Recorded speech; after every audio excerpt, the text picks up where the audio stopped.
नमस्कार, मैं हूं धनश्री। ARK न्यूज में आपका स्वागत है। आइए बढ़ते हैं आज के कुछ ताजा तरीन खबरों की ओर। मुख्यमंत्री शिवराज सिंह चौहान ने विभिन्न केंद्रों पर जाकर लाडली बहना योजना के पंजीयन कार्यों की प्रगति का जायजा लिया। सीएम ईदगाह हिल्स और टीला जमालपुरा के बाद बरखेड़ी के रशीदिया स्कूल पहुंचे। रशीदिया स्कूल पहुंचकर सीएम शिवराज ने लाडली बहना योजना के हितग्राहियों पर पुष्प वर्षा कर उनसे योजना को लेकर संवाद किया और सविता पूजा चंद्रवाशी के भरे फॉर्म भरे। इस मौके पर रचना निघत ने सीएम शिवराज को राखी बांधी तो नगीना और अफरोज ने सीएम शिवराज की नजर उतारी। सीएम ने कहा कि मेरे साथ इतनी बहनों का आशीर्वाद है तो मुझे किसकी नजर लग सकती है। उन्होंने कहा कि लाडली बहन योजना सामूहिक क्रांति है। 10 जून जिंदगी का ऐतिहासिक दिन होगा। उस दिन से लाडली बहना योजना के पैसे बहनों के खाते में आने शुरू होंगे। मैंने बचपन में बहनों के साथ अन्याय होते देखा है, बेटियों के साथ भेदभाव होते देखा है। इसलिए मुख्यमंत्री बनते ही मैंने लाडली लक्ष्मी योजना और मुख्यमंत्री कन्या विवाह योजना बनाई। मुख्यमंत्री लाडली बहना योजना केवल योजना नहीं है, ये बहनों की जिंदगी बदलने के लिए क्रांति है। मेरी लाडली बहनों, भैया का सबको नमस्कार।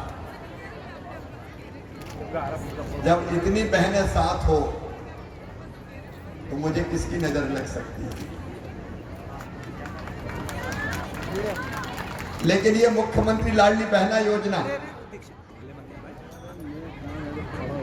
ये बहनों की जिंदगी में संपूर्ण परिवर्तन का प्रयास है, एक सामाजिक क्रांति है। मेरी बहन अभी कह रही थी कि पैसा अगर होता है तो हिम्मत बढ़ती है। बढ़ती कि नहीं बढ़ती? सब बहनें बताए बढ़ती कि नहीं बढ़ती? देखो ये सच्चाई है। पास में अगर पैसा है तो तुरंत जरूरत किसी चीज की पड़ी आप पूरी कर दो। मेरी बहनों, आज मैं दिल की बात आपसे करना चाहता हूं। ये योजना क्यों बना रहा है? देखो, मैंने बचपन से बेटा और बेटी के बीच में भेद करते हुए देखा था परिवार को ही। मैं अपने गांव में, अपने घर में भी देखता था। भैया आ गया तो बधाई गाओ, ढोल बजाओ, मिठाई बांटो, लड्डू बनाओ।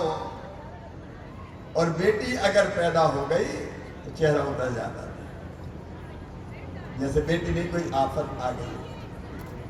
अब मेरे दिल में तकलीफ होती थी, दर्द होता था। भाई देखो, भगवान ने, ऊपर वाले ने दोनों को बनाया। आदमी भी बनाए और औरत भी बनाई, स्त्री भी बनाई और पुरुष भी बनाए, बेटा भी बनाए और बेटी भी बनाई।